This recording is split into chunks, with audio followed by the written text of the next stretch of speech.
Com coragem vamos alcançar a paz,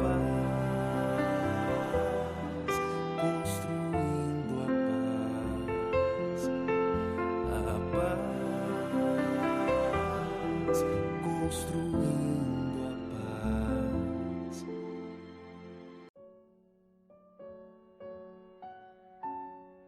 Olá, queridos amigos e amigas.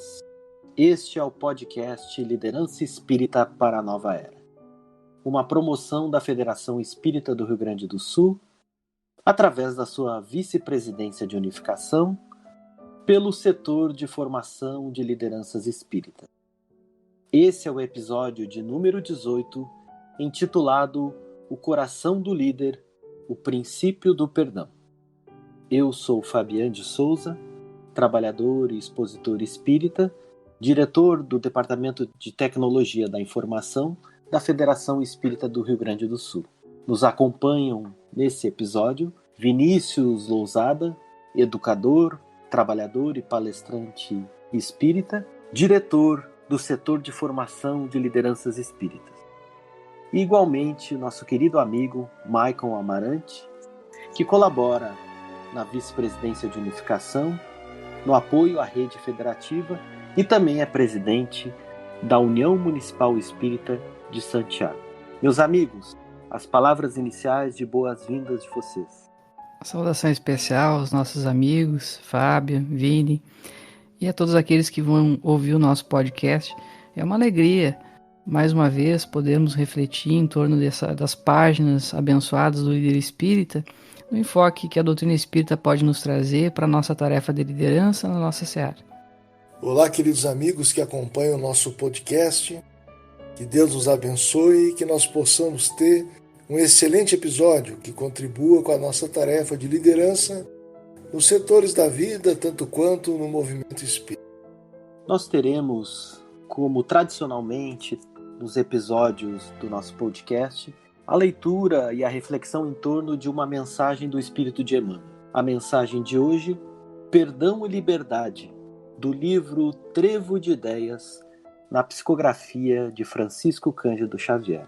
Convido ao nosso amigo Michael para ler a mensagem e posteriormente refletirmos. Perdão e liberdade. Aprendamos a perdoar, conquistando a liberdade de servir. É imprescindível esquecer o mal para que o bem se efetue.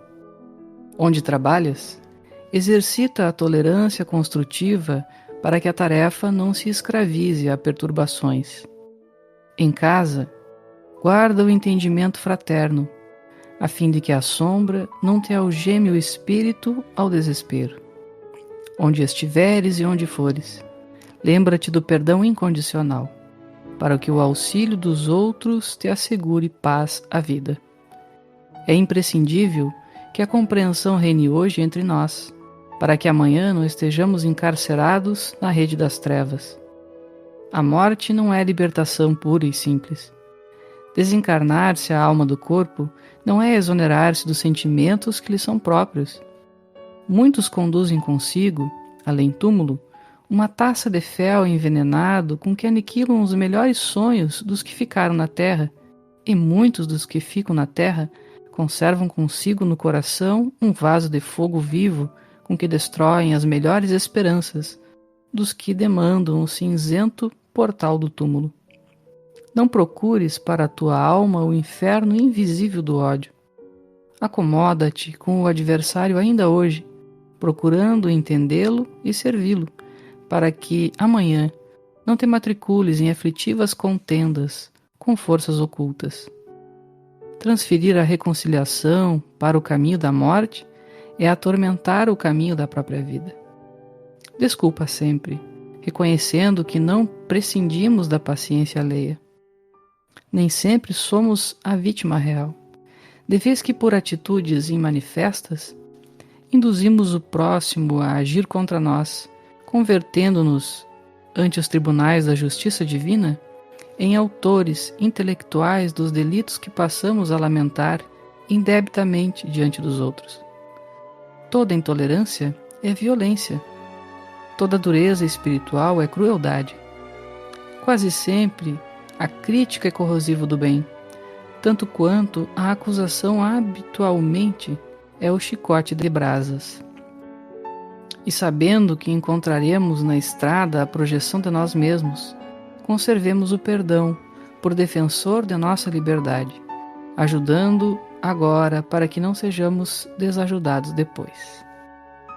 Linda reflexão do nosso querido mentor, o Espírito de Emmanuel, sempre muito preciso nos seus apontamentos, estabelecendo essa relação do perdão com o trabalho, com o serviço, mas igualmente o perdão com a liberdade.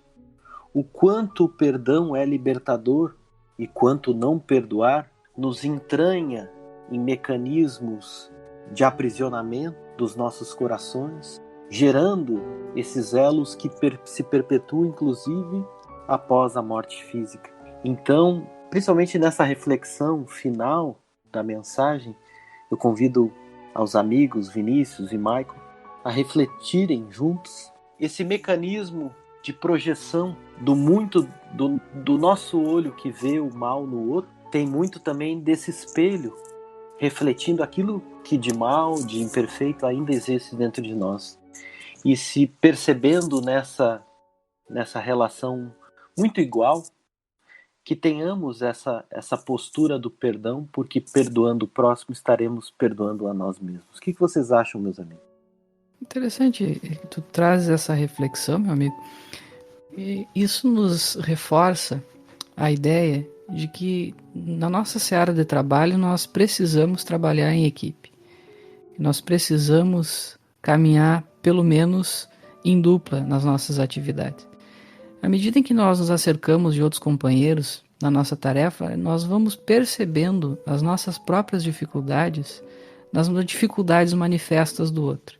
Aquilo que nos irrita, aquilo que nos tira do sério, aquilo que nos incomoda, que são as projeções, como tu bem referiu, e que Emmanuel nos traz, a oportunidade que nós temos de identificar aquilo que não está bem em nós, para que possa ser corrigido, mas para que possa ser corrigido logo, e não ali adiante, para que aquela contrariedade que traz esse desconforto na relação com o outro possa ser solvida enquanto o outro está ao nosso lado. Então a importância de a gente estar junto e de nós nos reconciliarmos, nos ajustarmos enquanto estamos a caminho. Isso nos recorda em outros momentos, quando aqui gravamos outros episódios do podcast ou em outros episódios em que outros companheiros nossos estiveram participando, a questão da gestão dos conflitos, né? Mais uma vez se mostra como um elemento fundamental e que certamente hoje nós vamos poder trazer sobre uma outra perspectiva, na perspectiva do perdão, mas que certamente tem esses elementos aqui do conflito não como uma negação e não como um confronto, mas como uma oportunidade de nós nos melhorarmos, de melhorarmos intimamente, de melhorarmos a nossa relação com o outro e com isso melhorar a condição geral da seara onde trabalhamos. Então são alguns apontamentos que a gente traz para reflexão, mas certamente o texto do Emmanuel ele sempre é muito rico, né? Ele sempre nos traz profundas reflexões. Isso que a gente está trazendo aqui são apenas alguns apontamentos que nos parecem oportunos para nós como lideranças, de nos darmos conta da necessidade de trabalho em equipe, de estarmos ombreando lado a lado e evitarmos a todo custo a nossa tendência ao isolacionismo ou às carreiras solo, em que a gente se considera autossuficiente e que por medo, por insegurança, pela falta muitas vezes da compreensão da tarefa, nós acabamos seguindo por caminhos ainda mais difíceis, no afã, na tentativa de avançarmos mais rápido, acabamos tropeçando muitas vezes. Eu considero muito interessante a reflexão trazida pelo benfeitor Emmanuel e o quanto essa temática do perdão como um dos elementos fundamentais do coração do líder é indispensável para que a gente possa dar prosseguimento em nossas tarefas de liderança, atingindo o objetivo nobre da própria liderança, que é conduzir outras criaturas com entusiasmo, através do caráter e do amor, para a realização de objetivos em comum. Porque a tarefa da liderança, vez por outra, pode e vai ser, porque estamos num plano de provas e expiação, surpreendida por decepções, tristezas e dificuldades de comunicação, compreensão no próprio ambiente da equipe. Seria muito estranho se nós imaginássemos alguma equipe de trabalho em que não haja conflito e que o líder não adentre alguma zona de conflito com seu liderado ou viva alguma situação em que ele deve exercitar essa manifestação de generosidade que é o perdão.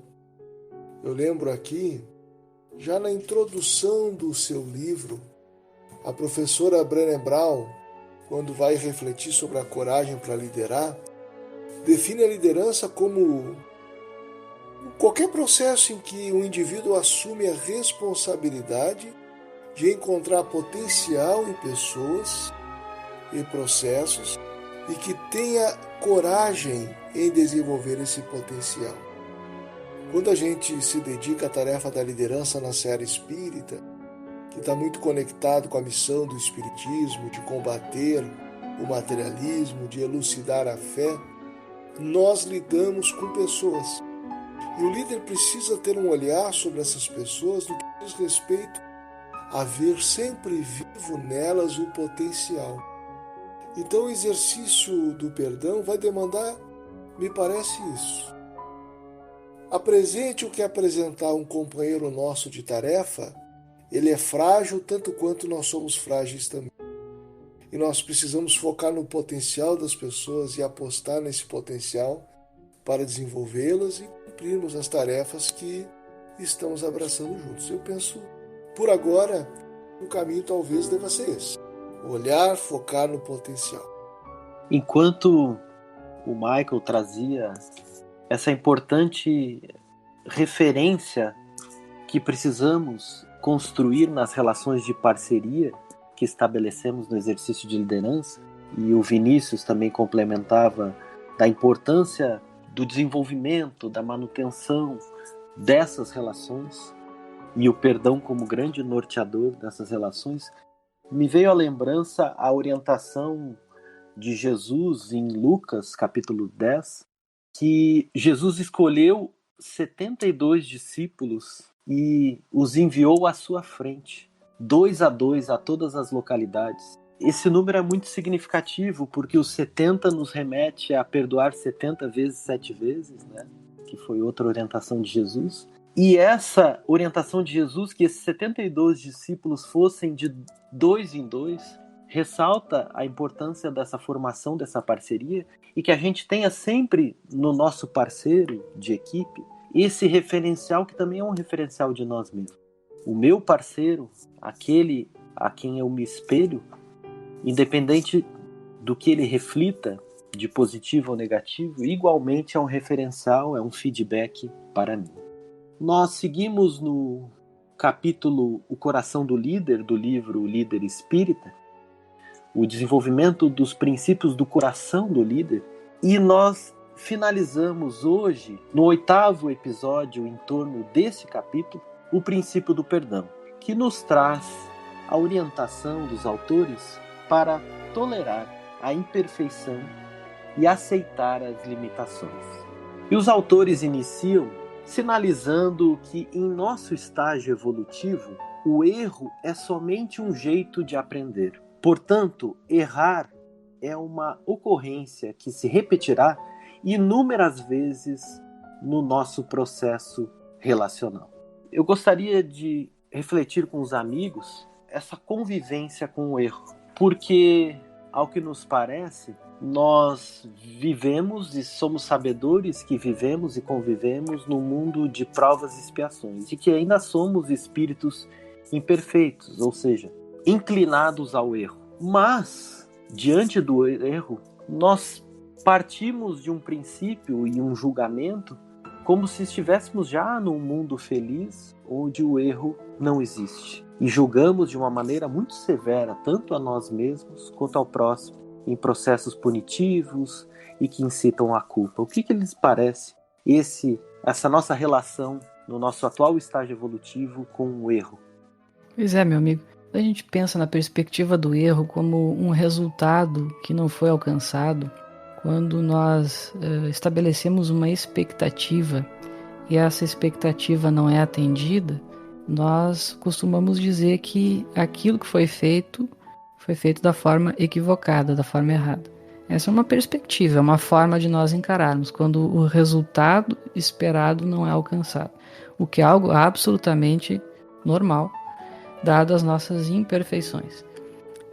No sentido prático dessa palavra, imperfeição, ela significa não que nos faltem alguns elementos como espírito imortal. Deus não cria nada que seja imperfeito.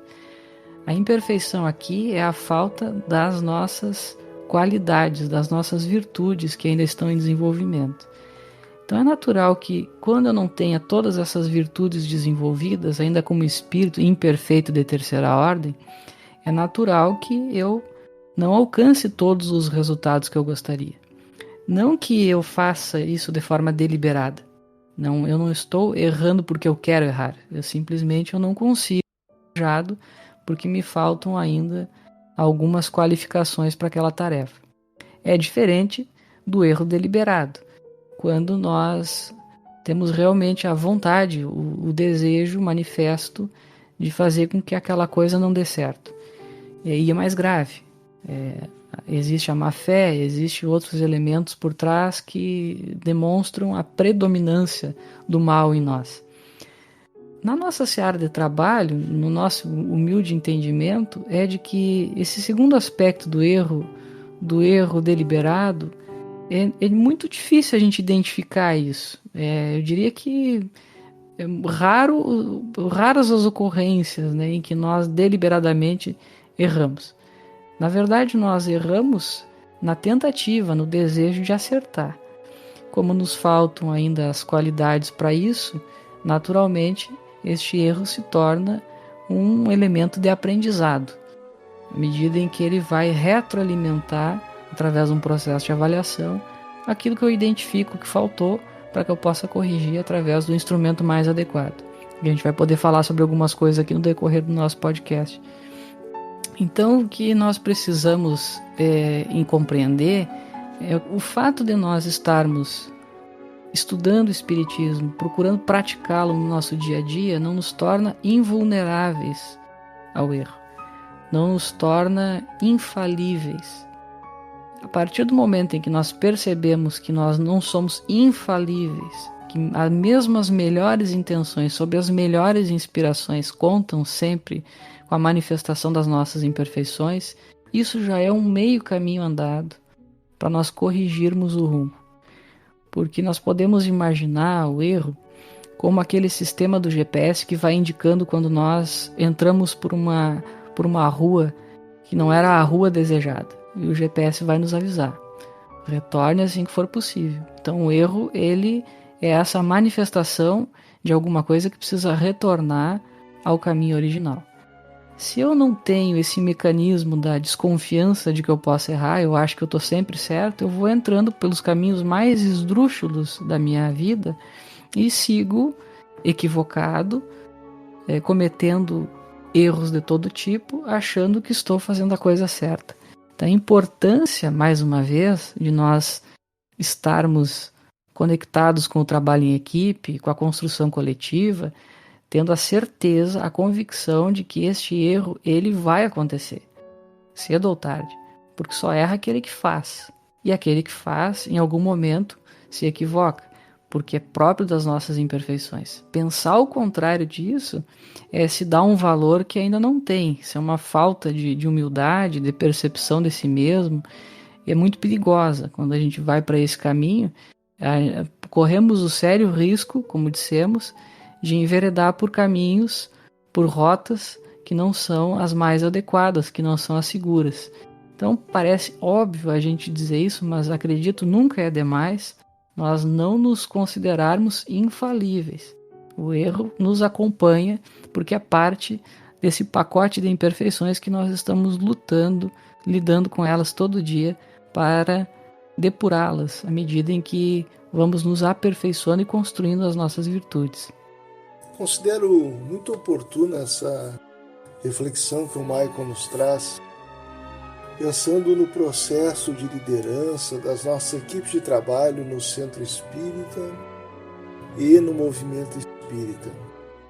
Especialmente porque nós vamos ter entre nós, como nós mesmos o somos, espíritos imperfeitos. Então o comentário do Michael me traz assim um alento, que é de nós lidarmos com uma naturalidade com as possibilidades de erro. Estamos falando nesse primeiro momento daqueles erros que dizem respeito às tarefas executadas e que às vezes é base de vários atritos. É comum que nós venhamos a planejar algumas tarefas juntos, combinar algumas ações e elas não saiam exatamente como combinado. É provável que muitas vezes alguns companheiros compreendam a construção coletiva, ainda que coletiva, com algumas nuances de um colorido distinto que traduz a forma com que entenderam, o modo com que lidam com a própria vida, as características que lhes são pessoais e que, por muito natural, se emprega em qualquer tarefa que a gente realiza. Nós somos o mesmo em várias circunstâncias.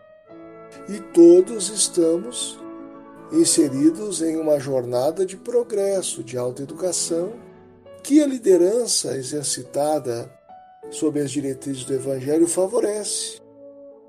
Não é incomum que no exercício da liderança, aplicando os princípios da liderança em nossa vida diária, orientados pelo Evangelho, que a gente se torne um pai melhor, uma mãe melhor, um trabalhador mais adequado, mais tranquilo, responsável, ético. Mas nas nossas equipes, o progresso, como em qualquer lugar do mundo, no mundo de provas e expiação, ele é paulatino. E Kardec chega a dizer em algum momento que é se esperar demais da natureza humana que a pessoa se transforme de pronto pelo simples contato com o Espiritismo. A excelência moral que buscamos na casa espírita, ela naturalmente é uma meta a alcançar através da educação dos sentimentos de todos nós, líderes e liderados. Esse processo que está em caminho pode revelar, sim, algumas fragilidades, às vezes muito graves, dizem respeito à natureza moral de cada criatura, o que é muito diferente da gente exercitar tolerância com os resultados equivocados no trabalho, com as tarefas atendidas de modo imperfeito, limitado, porque do que diz respeito à natureza moral, algumas atitudes podem interferir profundamente no trabalho realizado. E é claro que onde há o erro se pede a presença da correção, do ajuste, do reencaminhamento. Mas isso não nos exime, em situações de queda moral de companheiros, a prática da tolerância, da misericórdia que manifesta o perdão, da compreensão, do não julgamento e, mais do que isso, do colocar-se à disposição para reerguer com fraternidade pura e simples aqueles que possam tombar na caminhada e que são das nossas equipes. Por quê? Todos somos espíritos, calcetas, que carregamos junto de nós um passado de equívocos. E encontramos na doutrina espírita uma oportunidade abençoada de reajuste. O trabalho na seara espírita não é o trabalho dos anjos. Aliás, não existe o centro espírita de pessoas angelicais. Se existir, no mundo que ainda não é de regeneração, a gente tem que ficar preocupado. Então é natural que hajam tombos na caminhada. E é cristão que socorramos uns aos outros para, numa educação mútua e fraterna, ninguém se perca e caminhemos juntos em fileira na direção do Cristo de Deus. Coincidência linda, tanto o Michael quanto o Vinícius terem trazido essa relação natural diante da nossa imperfeição, da nossa incompletude, porque eu havia separado aqui do livro Missionários da Luz a perspectiva da liderança do mentor Alexandre, que em visitação com André Luiz a uma casa espírita e a um grupo de trabalhadores de uma reunião mediúnica, ele faz uma avaliação e uma orientação ao André Luiz sobre aquele grupo. Olha só o que ele diz. Excetuando-se, porém, essas ilusões infantis, são bons companheiros de luta, aos quais estimamos carinhosamente, não só como nossos irmãos mais jovens, mas também por serem credores de reconhecimento pela cooperação que nos prestam, muitas vezes inconscientemente. Os tenros e embriões vegetais de hoje serão as árvores robustas de amanhã.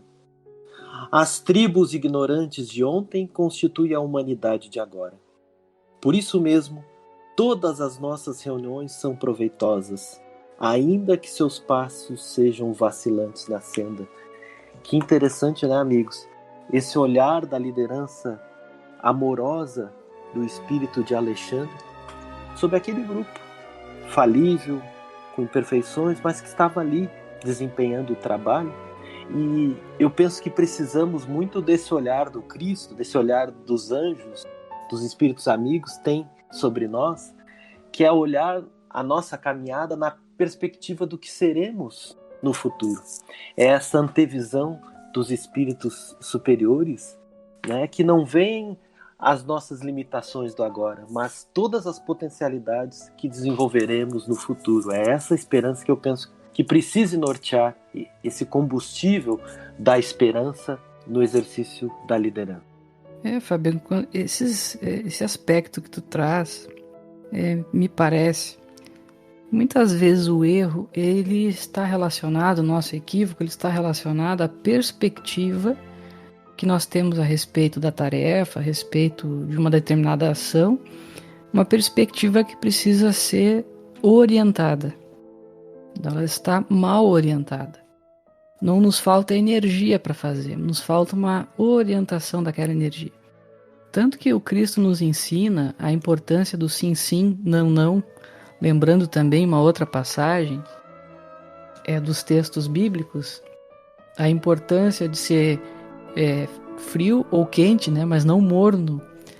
Isso para nos lembrar, por exemplo, a figura de Paulo, que antes Saulo, perseguidor dos cristãos, quando ele reorienta a sua perspectiva do trabalho, ele passa a ser o maior propagandista do cristianismo. Então, muitas vezes o que nos falta nos nossos equívocos, no nosso erro, é apenas orientar a nossa perspectiva na direção correta. E aí o perdão ele vai entrar, se me permitem, compartilhar aqui algumas reflexões em torno de como nós podemos enxergar esse perdão. Eu vejo da seguinte maneira: nós podemos ver esse perdão como um perdão passivo, ou um perdão reativo, que está conectado com aquilo que os autores do Líder Espírita nos trazem, quando falam a respeito da importância do perdão para o coração do líder, que é o tolerar a imperfeição. Então esse perdão reativo significa dizer que, de alguma forma, o equívoco, o erro do outro, ele causou um desconforto em mim. E agora eu preciso lidar com isso. Mas tem um outro perdão, um perdão ativo. É um perdão no sentido em que os autores do Líder Espírita nos trazem, de aceitar as limitações, em que eu já não me sinto ofendido, mas que eu vou agir de forma ativa para que aquele desconforto que pode se gerar a partir de um equívoco, a partir de um erro, seja solvido da melhor forma possível, de uma forma ativa. Então não há aqui o componente da mágoa. Esses dois aspectos, eles são importantes para a gente compreender como nós, como lideranças, vamos agir em cada uma dessas situações. Então vamos pegar o primeiro caso, esse perdão reativo da tolerância às imperfeições. Um grande desafio que nós lideranças e nós liderados temos, especialmente quando estamos na liderança de equipes, é diante do equívoco do liderado. Nós sentimos a necessidade do perdão, só que de um ponto de vista prático isso significa basicamente uma coisa, que nós vamos precisar dar uma nova oportunidade para aquele companheiro.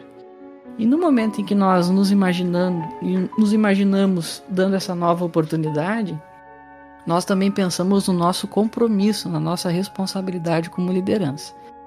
E aí, como há naturalmente, diante de um equívoco, uma quebra da confiança, e nós já tivemos a oportunidade de refletir sobre confiança aqui em outro episódio do podcast, e quanto é importante a confiança numa relação de trabalho, numa relação de amizade, de companheirismo, nós ficamos entre esses dois extremos, a oportunidade nova e o medo, o receio de que o companheiro, diante dessa nova oportunidade, acabe vulnerando mais uma vez a tarefa. Então a gente vive esse dilema. O perdão ativo, ele nos exige dar uma nova oportunidade, porque é próprio da lei. Como nós já refletimos aqui, a nossa imperfeição, tolerar a imperfeição, não só do outro, mas a nossa própria, nos conecta com a lei de progresso, com a lei de trabalho. Nós vamos lembrar naturalmente no Evangelho, como o Fabian já nos recordou, do perdoar 70 vezes 7. Nós vamos lembrar mais uma vez Pedro, que é quem questiona o mestre a respeito dessa matemática, né? Quantas vezes eu devo perdoar? Que Pedro foi aquele que negou 3 vezes. E que essa negação de Pedro, assim como as faltas de Saulo antes de se tornar Paulo, são parte de uma experiência. Então, esse erro, esse equívoco, ele é uma experiência que o liderado precisa ter para poder se desenvolver, para desenvolver a sua própria liderança. Então, trazendo aqui a inspiração do Cristo, e nessas duas criaturas sob a sua liderança, Pedro e Paulo, diante deste equívoco, diante do erro, o perdão ele se faz a partir do aprendizado que cada um tem do seu erro. Então, para Pedro, o momento da terceira negação foi o momento que ele se deu conta que o Cristo já havia avisado isso a ele. Ele, diante do seu orgulho, da sua visão do patriarca, do homem que não se equivoca, talvez, não tivesse se dado conta disso a tempo. Mas a experiência reforçou o ensinamento. Assim como Saulo, ele sabia o que precisava fazer, só estava mal orientado. Então esse momento do aprendizado, trazendo para o nosso trabalho, é o momento em que nós vamos ter que verificar com esse liderado que se equivocou, se ele realmente aprendeu com o seu equívoco. É o momento de uma avaliação. E aqui mais uma vez nós falamos da importância da cultura da avaliação. O líder vai se avaliar para verificar se ele realmente fez tudo o que podia para auxiliar esse liderado, o quanto ele também é responsável por esse equívoco, para que ele possa construir soluções no futuro, mas, igualmente, para que o liderado possa fazer uma autoavaliação. Então, eu como líder posso questionar o liderado. Meu amigo, você identifica que nessa postura poderia ter agido de uma forma diferente, de uma forma que trouxesse melhores resultados, que não fosse tão intempestivo?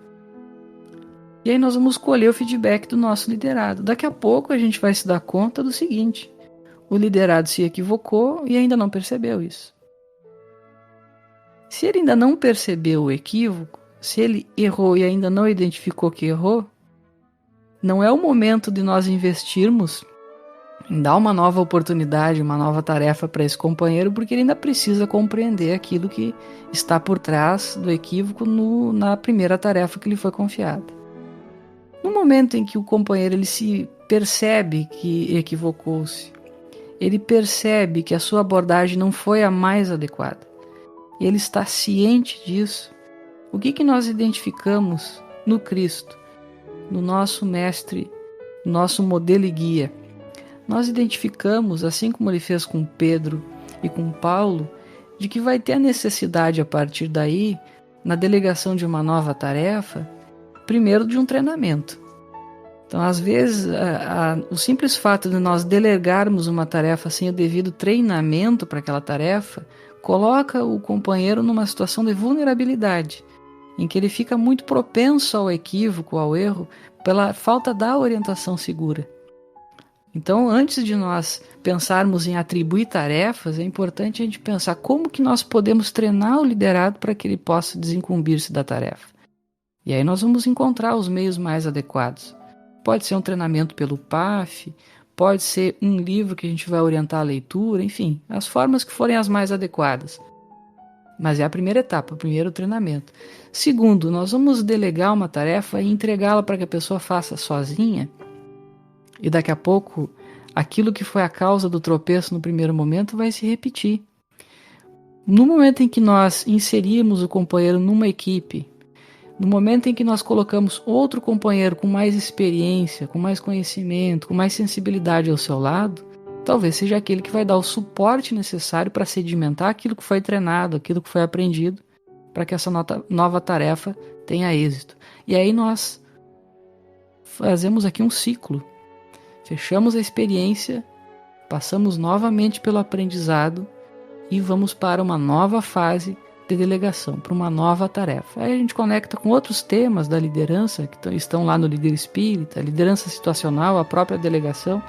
Mas aqui, meus amigos, na perspectiva desse perdão, tolerar as imperfeições, me parece, é importante nós compreendermos o equívoco, o erro como uma experiência que ensina, mas que precisa ser verificado esse aprendizado antes de nós delegarmos uma nova oportunidade. E uma vez que esse aprendizado foi verificado, aí nós vamos investir no nosso companheiro através de um treinamento, através de um acompanhamento, para que ele possa dar continuidade ao seu trabalho. Nunca na visão de excluir ninguém, porque essa não é a proposta do Cristo, essa não é a proposta do Evangelho. Mas na perspectiva de que mesmo para a reinserção do trabalho, para a continuidade daquele que se equivocou, é necessário que exista um método. Porque no momento em que nós atribuímos tarefa, que nós delegamos, e delegar não é delargar, nós precisamos ter em conta que a delegação, ela não vai junto com a delegação o legado. O legado é sempre daquele que delega. A responsabilidade é daquele que delega. Então, meus amigos, nessa perspectiva do perdão reativo, no perdão tolerar as imperfeições, eu vejo este ciclo como algo que pode nos ajudar no momento de reinserção de um companheiro que se equivoca no seu trabalho, na sua ação, uma vez que isso acontece com todos nós, e ter essa previsibilidade do que pode acontecer a seguir e como que nós vamos corrigir o equívoco e como que nós vamos continuar, nos dá essa segurança de não nos sentirmos excluídos, e sim de que nós teremos, assim como o Mestre nos ensina, uma nova oportunidade. Eu tenho pensado que nós precisamos considerar que, sendo o perdão essa virtude do esquecimento da ofensa, do acolhimento daquele que se equivoca e da retribuição do mal com todo o bem possível por parte do que é ofendido ou agredido, nós temos aí uma virtude cristã que é meta comportamental para todos nós. Allan Kardec chega a dizer no capítulo 10 do Evangelho segundo o Espiritismo, em que ele se dedica ao tema do perdão, bem-aventurados os misericordiosos, de que o ódio e o rancor revelam a ausência de elevação e de grandeza de alma. Portanto, nos cabe, ao perceber no nosso coração o cultivo ainda do ódio ou do rancor, identificar que nós temos uma grande caminhada a fazer na direção do Cristo. O líder espírita, ele não pode ser alguém dado ao rancor, ao ressentimento, ao cultivo da mágoa, muito menos transferir isso ao ambiente de trabalho junto com os companheiros. E o ódio, nem precisamos nos deter muito, porque o ódio é a antítese do amor. O espírita que odeie não entendeu o espiritismo e não tem credenciais para liderar em espírito de serviço ainda. lembrando que as imperfeições são naturalmente um estado transitório. Mas eu penso, quando o Michael nos fala do equívoco, da necessidade da cultura de feedback e avaliação, que há um outro elemento que nós precisamos trazer à tona. É nos perguntarmos, como líderes, que ambiente nós co-criamos com as nossas equipes. É um ambiente acolhedor? Nós nos conectamos como que permitindo que nas relações estabelecidas sintamos vibrar o autêntico espírito cristão? A gente se sente entre nós como na casa do caminho? A gente reflete na nossa casa espírita algo daquela beleza de amor vivido da comunidade de São João, descrita em Ave Cristo por Emmanuel? É importante que nós lembremos que, sendo o Espiritismo o cristianismo redivivo, o cristianismo redivivo em nossas instituições é um dever. E as relações estabelecidas entre colaboradores, os mais distintos, devem ser regidas pela mais lídima fraternidade. Quando eu falo disso, eu me lembro daqueles encontros nas comunidades norteadas por Paulo de Tarso, aquelas festas ágape, aqueles encontros do amor cristão, em que não havia distinção entre circuncisos e incircuncisos, em que todos oravam, trabalhavam, comungavam e se alimentavam dentro do mesmo ideal, de uma relação de horizontalidade, de fraternidade, quer dizer, sem julgamento.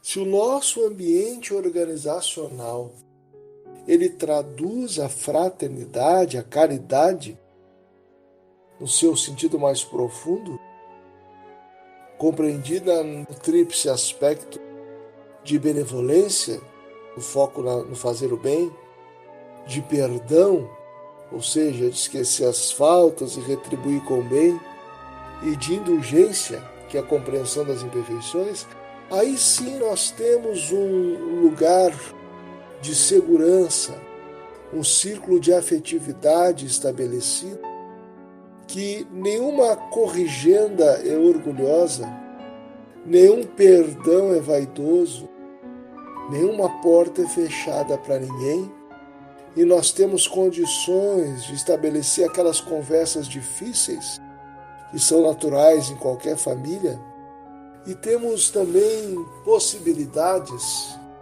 de cuidar das pessoas e dos relacionamentos. Porque as instituições são as pessoas. Por mais que nós tenhamos por meta, enquanto espíritas, despersonalizar as nossas instituições, elas não existem sem as pessoas. Então nos cabe cuidar da multidão, como Jesus fez naquela experiência da multiplicação de pães, e ele diz: tenho compaixão pela multidão. Nós precisamos ter compaixão uns pelos outros e cuidarmos-nos mutuamente no espírito de fraternidade pura, para que nós possamos ter as conversas que precisamos ter, os ajustes de trabalho que necessitamos, sem jamais produzir vergonha, humilhação, utilizarmos de estratégias que cabem no mundo, mas não cabem nos trabalhos espíritas. Aliás, nós estamos ali ensaiando o que devemos levar para o mundo também, que é uma melhoria da qualidade emocional, moral das organizações. Daí eu acho que nós vamos conseguir dar feedbacks, receber feedbacks, corrigir caminhos e seguir trabalhando unidos. Amigos, eu penso que a gente, em torno do entendimento do que seja perdão, ficamos muito restritos à questão da desculpa, do esquecimento das ofensas. Mas se nós formos na origem da palavra perdão, ela vem do latim, formada por duas corruptelas, per e donare. Per significa além, além de, para lá de. E donare significa doar, doação. Então o perdão, na sua origem, fala disso, daquele que doa mais, daquele que estabelece uma relação de doação para lá de, para o futuro, além de. E me lembrou muito esse entendimento a segunda parte da oração de São Francisco, onde nos sinaliza, toda ela em tempo futuro: ó Mestre, fazei com que eu procure mais. Olha o per, né? Mais consolar que ser consolado. Compreender que ser compreendido. Amar que ser amado. Pois é dando que se recebe. É perdoando que se é perdoado. E é morrendo que se vive para a vida eterna. Então, essa necessidade de irmos além nos traz, nesse mecanismo, nessa ferramenta extraordinária de avaliação das equipes, a gente adentrar num conceito novo, porque até então a gente tinha o instrumento do feedback, que é aquela retroalimentação, a gente avalia ou considera os resultados já apresentados, já ocorridos no seio da equipe, e ali a gente identifica pontos positivos e aspectos a serem desenvolvidos para a melhoria do desempenho. Mas os autores modernos do tema da administração e da liderança nos trazem a necessidade do feed forward. Forward, que vem do inglês para frente, adiante, que na verdade é um controle por antecipação. É uma orientação preventiva e estratégica com foco no futuro e suas possibilidades. Os autores sinalizam que o feed forward é importante, não só como feedback, porque no entendimento dos autores, nós podemos mudar o futuro, não o passado. E o feedback avalia aquilo que passou. Então o feed forward ajuda a se concentrar em um futuro positivo e não num passado de erros. E segundo os autores, é mais produtivo ajudar as pessoas a fazer o certo do que provar que elas estavam erradas. Porque o feedback, se mal orientado e conduzido, pode se tornar um exercício, entre aspas, assim, deixe-me provar que você estava errado.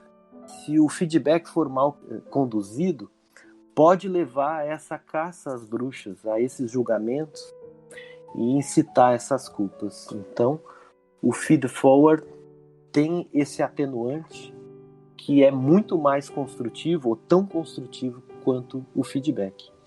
E eles também sinalizam que as pessoas, os liderados, têm uma tendência a escutar mais atentamente o feed forward do que o feedback. Porque quando os outros estão dando um feedback, a gente fica ocupado compondo uma defesa, né, que justifique que, na verdade, a gente não falhou, né? Então, existe isso aí. Trazendo um exemplo prático dessas múltiplas possibilidades de avaliação, trago assim ao nosso entendimento uma situação hipotética. Por exemplo, uma festa de casamento. E os convidados em torno dessa festa de casamento avaliando essa festa de casamento. O que seria um feedback positivo?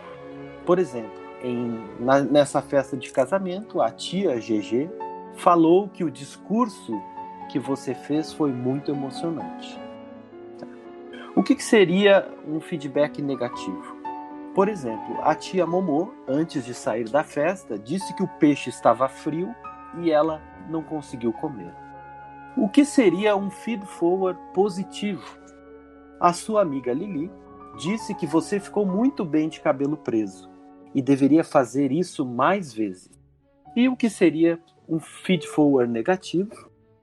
A prima Tatá falou que para o Natal devemos avisar os parentes de longe com mais antecedência, já que eles não puderam vir no casamento.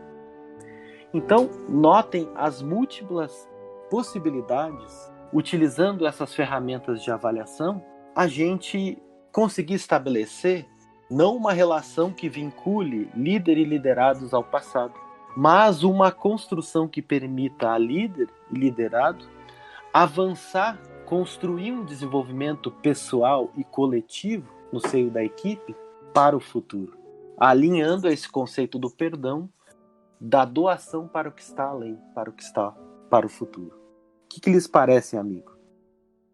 Eu considero formidável essa perspectiva e muito em sintonia com a doutrina espírita. Aliás, me lembrou uma passagem do Livro dos Espíritos, no que diz respeito à lei do progresso, em que os benfeitores da humanidade se referem à tendência da legislação humana, na medida que o homem progride, a entrar em sintonia com as leis de Deus. Isso se aplica em vários setores da sociedade. Essa mudança vertiginosa no campo da liderança, na direção da liderança servidora, onde diversos especialistas apontam a excelência da liderança de Jesus e a sua referência para todos nós, isso é algo formidável, isso é sinal dos tempos.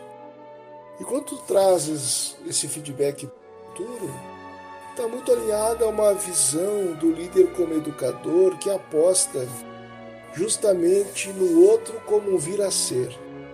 E aí esse feedback, essa correção de rumos, ela é mais efetiva porque ela mira a longo prazo. Agora tem uma questão do feedback que eu gostaria de abordar. O feedback precisa estar norteado pelos valores. Liderança é como viver. E dar feedback no contexto da liderança servidora é um desafio que nos pede justamente o alinhamento do modo de dar feedback, do sentimento que ele expressa aos valores cristãos que nós abraçamos.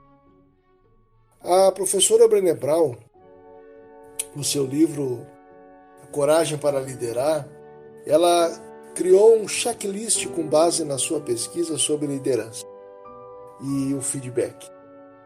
Ela nos propõe que a gente, antes de aplicar um feedback, se pergunte se nós estamos no estado mental para sentar e dar o feedback a alguém. Nós poderíamos ampliar isso e dizer: será que eu estou num estado de espírito? Será que eu me encontro em equilíbrio? E aí ela apresenta 10 questões que eu vou nomear aqui rapidamente, mas convidando a nós outros a fazer um podcast só sobre feedback. Ela propõe nesse checklist que quem for aplicar o feedback, e é especialmente o líder, ele se pergunte: sei que estou pronto para dar feedback quando estou pronto para me sentar ao seu lado e não do outro lado da mesa. A pessoa verificar isso. Sei que estou pronto para dar feedback quando estou disposto a colocar o problema na nossa frente e não entre nós e esfregá-lo na sua cara. Olha as mudanças que o feedback pede antes de ser executado. Sei que estou pronto para dar feedback quando estou pronto para ouvir, fazer perguntas e aceitar que posso não estar entendendo a questão por completo. Sei que estou pronto para feedback quando estou pronto para reconhecer que você faz bem em vez de ressaltar os seus erros. Olha a mudança do feedback que tu trazias, Fabiano.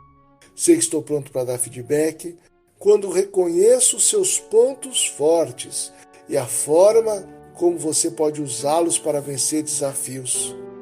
E aí ela segue, tem mais outros 5 que eu não vou me deter, que justamente esses 2 últimos apontam nessa mesma perspectiva. Eu não tenho que ressaltar os erros.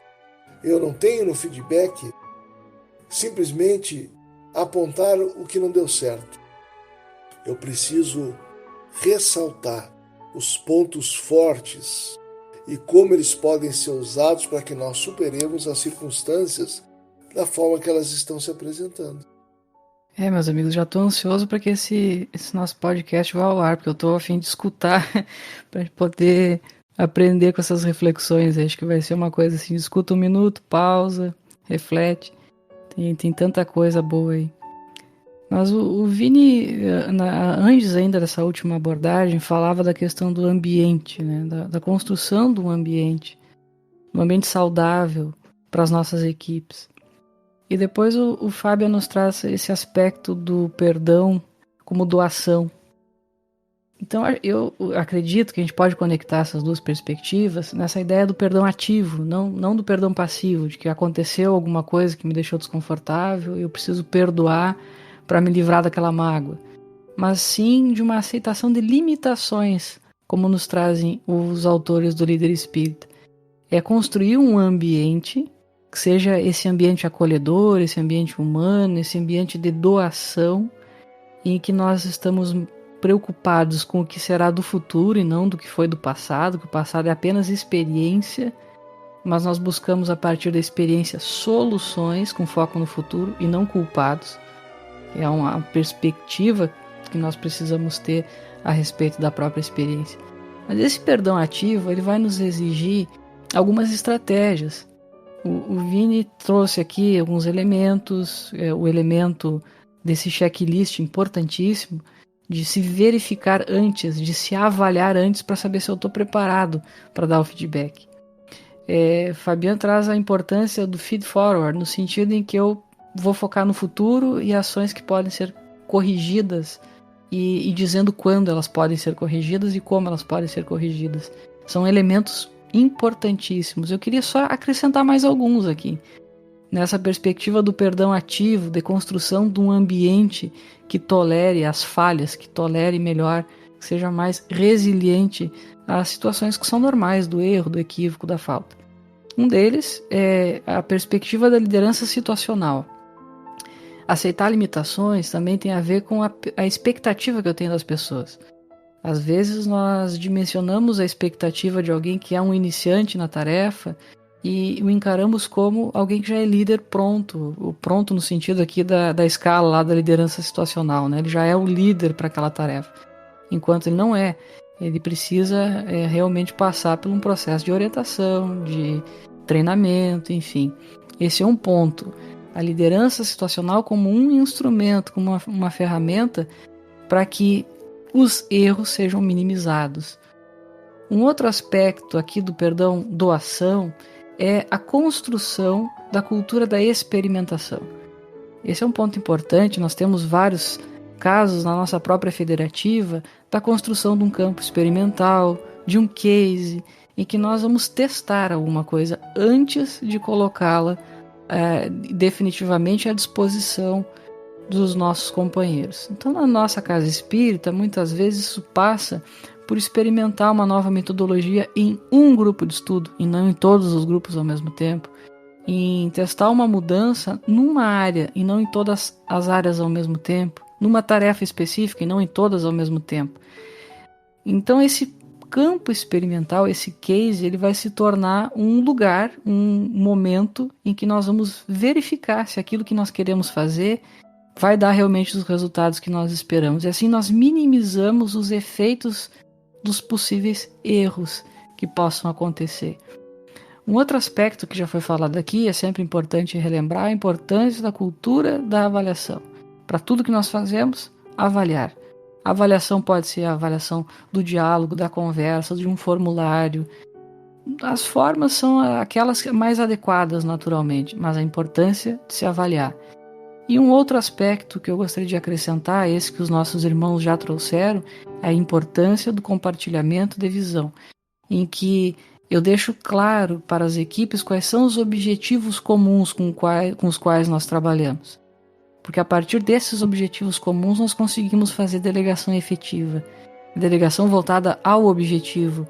Então a pessoa vai fazer algo para atingir um objetivo. Eu tenho um resultado esperado. Eu não estou dizendo para o outro como ele deve fazer, e sim aquilo que eu espero que ele entregue como resultado. E naturalmente fazendo o acompanhamento disso.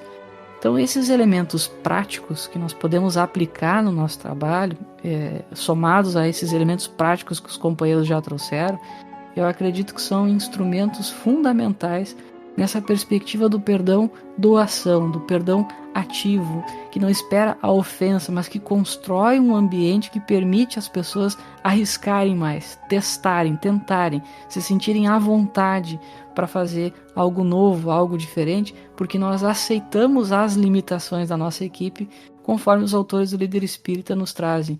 O perdão tolerar a imperfeição, mas o perdão também aceitar as limitações. Eu acredito que isso vai se encaixando muito bem nisso que os companheiros trouxeram, que são elementos fundamentais para o bom exercício de liderança e para o nosso próprio auto-perdão, que a gente possa aplicar primeiro tudo isso que a gente está falando aqui na nossa vida. Esse é o primeiro laboratório, o primeiro campo experimental de todos nós, líderes e liderados.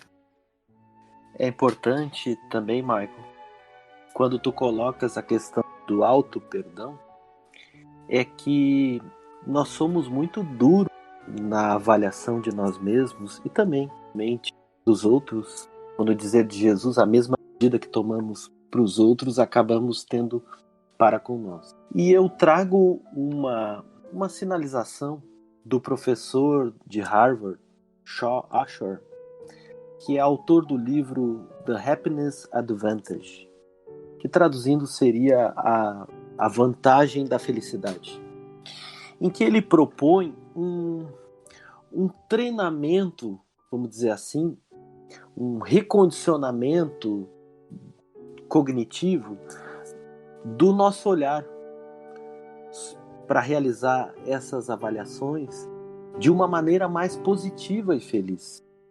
Então ele propõe, isso me lembrou muito a proposta do próprio Santo Agostinho no Livro dos Espíritos, capítulo 12 da perfeição moral, do conhecimento de si mesmo, onde o Santo Agostinho, respondendo no item A da questão 909, qual meio prático mais eficaz que tem o homem de se melhorar nesta vida de resistir à atração do mal, os Espíritos respondem: um sábio da verdade, conhece-te a ti mesmo. E aí Kardec avança no item A, questionando os Espíritos, assim: conhecemos toda a sabedoria desta mão, porém a dificuldade está precisamente em cada um conhecer a si mesmo. Qual o meio de consegui-lo? E aí é Santo Agostinho que toma a palavra e ele dá toda aquela orientação, né? Fazei o que eu fazia quando na terra, ao fim do dia, interrogava a minha consciência, passava em revista o que fizera e perguntava a mim mesmo. E assim ele segue. Pois nesse livro, A Vantagem da Felicidade, o professor Ashore nos convida a tomarmos de 2 a 5 minutos por dia, durante 21 dias, e nesse momento, né, individual, de avaliação individual, a gente estabelecer num diário 3 motivos novos por que nós nos sentimos gratos. 3 motivos naquele dia que nos tornam mais gratos em relação à vida. Com isso, o professor diz que a gente começa a reverter um padrão para buscar no mundo não só o negativo, mas primeiro o positivo. Para nós igualmente anotarmos no nosso diário uma experiência positiva que a gente tenha tido nas últimas 24 horas, permitindo assim ao cérebro reviver essa experiência. Esses exercícios ensinam ao nosso cérebro que o nosso comportamento é importante. Esses momentos, poucos minutos diários de meditação, auxilia igualmente no nosso processo de superação desse déficit de atenção, que é um drama dos nossos tempos, provocado pela superestimulação externa, a hiperatividade, pelo estímulo da multitarefa. E esses momentos de meditação, de concentração, nos ajudam nesse foco em que se falou aqui, né? E finalmente, nesses exercícios para o recondicionamento, né, cognitivo, ele nos incentiva a atos aleatórios conscientes, olhem só, de serviço, doação e gentileza. Atos simples, mas de grande valor. Como, por exemplo, ele nos traz um exemplo, abrirmos o nosso e-mail e enviar para alguém uma mensagem de agradecimento ou reconhecimento. Então, com esses exercícios, converge muito com a proposta de Santo Agostinho, a gente faz essa autoavaliação, busca esses referenciais no próximo e estabelece uma cultura de avaliação, mas não como para trazer o elemento da culpa ou da punição, mas sim estabelecendo essa visão positiva e feliz da vida. Queridos amigos e amigas, teremos agora o tradicional momento literário. Hoje, a mensagem Carta do Perdão, do livro Maria Dolores, pelo espírito de Maria Dolores, e a psicografia de Francisco Cândido Xavier. Quem nos traz a mensagem de Maria Dolores, a Carta do Perdão, é a nossa querida amiga, colaborador do setor de formação de lideranças espíritas, Juliana Faria. Carta do Perdão. Alma boa, onde estiveres, tranquiliza quem te escuta, seja na dor ou na luta da prova que envolva alguém. Construindo entendimento, eis que a vida te deseja a palavra benfazeja na garantia do bem. Recorda, às vezes o incêndio que se amplia, cresce e arrasa é uma faísca de casa mantida em desatenção. Vemos também grandes males surgindo de bagatela, que a sombra desenovela num pingo de irritação. Fita os céus, de estrela a estrela, o universo brilha e avança, com garbos de segurança que não se sabe explicar. É Deus que nos lembra a vida, desde os páramos supremos, o dever que todos temos de servir e edificar. Onde estiveres, atende ao nosso claro programa, desculpa, trabalha e ama, em qualquer senda a transpor. Onde a discórdia apareça, aí é que Deus te eleva, por luz que dissipe a treva, na bênção do eterno amor. Queridos amigos, Vinícius, tuas considerações finais, Michael, tuas considerações e a tua despedida. Acho que a gente pode definir esse nosso programa, esse nosso episódio, como uma lição necessária ao exercício do perdão e do feedback em nossas equipes, conforme os valores do coração do... Meus amigos, a gratidão enorme poder participar de mais esse episódio, de compartilhar desse momento com os nossos companheiros que vão ouvir o podcast, assim como eu, que, como disse, espero poder ouvi-lo logo para recolher os apontamentos e refletir com mais calma, com mais vagar. É importantíssimo esse tema, é importantíssimo esse coração do líder fortalecido para a tarefa, a gente entendendo que o nosso sentimento ele precisa lastrear a nossa ação. Uma vez que nós respondemos muito pelo sentimento, a razão, por vezes, ela é apenas o reflexo daquilo que nós estamos sentindo. Nós racionalizamos aquilo que nós estamos sentindo sem se dar conta. Então, esse coração do líder que sabe perdoar, que sabe tolerar a imperfeição, aceitar as limitações, com os elementos práticos que a gente traz aqui, dentro do embasamento doutrinário que o Espiritismo nos proporciona, acredito que será de grande ajuda para todos nós no nosso trabalho. Eu queria só acrescentar, meus amigos, que a obra O Líder Espírita, ela está à disposição, acredito que desde a semana passada, agora me falta aqui a data exatamente, está disponível na plataforma da Amazon. Para quem tem o Kindle e quiser adquirir o e-book, está disponível, portanto, na loja da Kindle, para que a gente possa carregar o nosso Líder Espírita nos nossos dispositivos eletrônicos também, além do nosso livro impresso. Queria fazer essa propaganda aí, porque muita gente, por vezes, quer ter acesso ao livro de uma forma mais rápida, né? Esse é um meio para isso. Um grande abraço a todos, que Jesus ampare a todos nós na nossa tarefa. Gratidão, amigos, e gratidão a todos aqueles que nos acompanharam em mais um episódio do podcast Liderança Espírita para a Nova Era. No episódio de hoje, de número 18, tratamos o tema O Coração do Líder, o Princípio do Perdão.